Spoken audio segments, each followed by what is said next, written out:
Our first guest has written a manifesto for white women who don't know how to make friends with women of color because they are terrified of saying or doing something wrong, yet are ready to hear the truth no matter how uncomfortable. Kimberly Yolanda Williams is the author of Dear White Woman, Please Come Home, and she joins us this morning with more insight on her latest manifesto. Welcome, Kimberly. Thank you for having me, Desiree. Yeah, I'm excited to talk about your book. And what inspired you to write this book? I'll tell you what inspired me was being a part of a workshop where white women and Black women were brought together to heal and connect and to share truth. And white woman after white woman said, "Oh my God, I never imagined that you were going through these things. I never knew. I just didn't know." And I got angry because I thought that these things were obvious and apparent. And I went home and I said, maybe they aren't. And since they aren't, I'm going to write a book. And in that book, I'm going to tell white women the truth about our experiences in our lives. And why are friendships between white people and people of color often harder than they are within our own racial groups?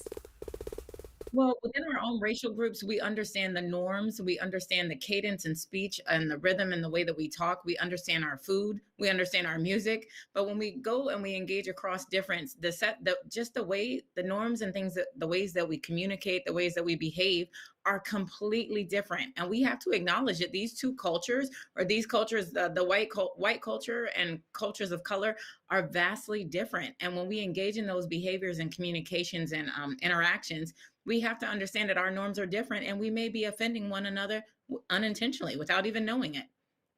It's so important that we have these conversations. And can you talk about your close friendships with white women and how you're able to have open conversations about uncomfortable topics at times while still remaining friends? 100%. People have asked me, how can you possibly trust white women? Because they will eventually hurt or offend you, Kim.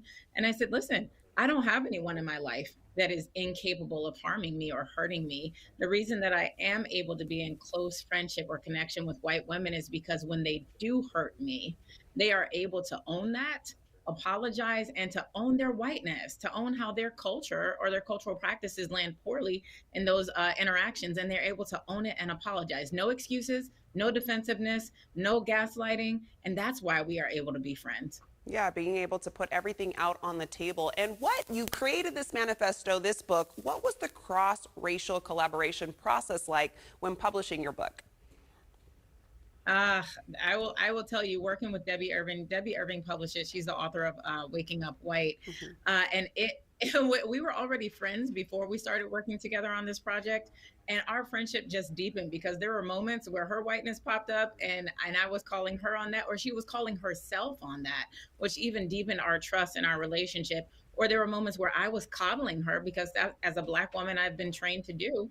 And she called me on that. And that it just helped us to grow even closer in our relationship. I love that. And we laughed a lot. How can both people of color and white women benefit from this book? I am telling you, women of color have read this book and have said, thank you so much for writing this. This story happened to me. It happened to my grandmother. It happened to my neighbor.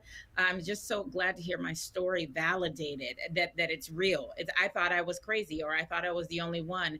And white women have said, thank you so much for writing it in such a compassionate and grace-filled way. I feel invited into a community instead of being called out and alienated. I like that. And why is it important that we have friendships across racial lines, Kimberly? I'll tell you, Desiree, it's important because it's the only way. You can read 100 books, Desiree. You can attend 100 workshops, and that will not move the needle forward. The way that you get practice in growing in this area is to be in relationship. It's like learning a different language and never traveling to the country that speaks it, right? You've got to be in relationship, and that's the only way to get better at this. All right. Well, I appreciate you coming on to talk about your book. And for your own copy of Dear White Woman, Please Come Home, visit engagingacrossdifference.com.